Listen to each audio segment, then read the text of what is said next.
Le problème avec les explications, qui commencent, surtout celles qui commencent avec l'assassinat à Sarajevo, il y a toujours, après tant d'années, des historiens qui proposent que l'assassinat de Sarajevo, c'est la cause de la guerre. Ce n'est pas le cas du tout. Mais quand on commence à expliquer les choses comme ça, alors la Première Guerre mondiale devient un mystère. Parce que c'est un bel été.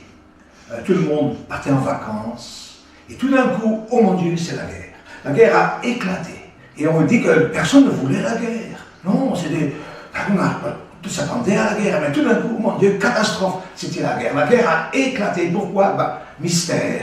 La grande folie collective, l'Europe, ce n'est pas ça, c'est un mystère. Cette guerre-là est une guerre voulue. Voulue et qu'on savait qu'elle allait venir tôt ou tard. Voulu des deux côtés? Voulu de tous les côtés. Mais pas voulu par tout le monde. Voulu par les élites de chaque pays.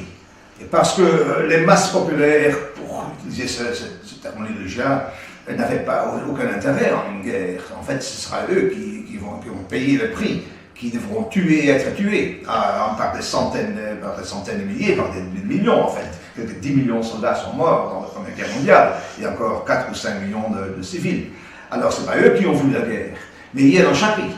En Allemagne, certainement, mais aussi en Grande-Bretagne, aussi en France, et certainement en Russie, la Russie du Tsar. Il y avait une élite qui consistait de l'aristocratie, de la noblesse et de la haute bourgeoisie qui voulait la guerre.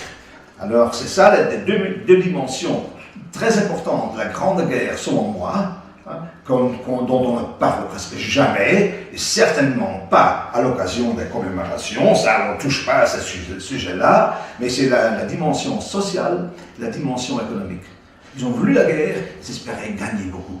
Et je vous donne un simple exemple. Tout le monde sait que l'Allemagne voulait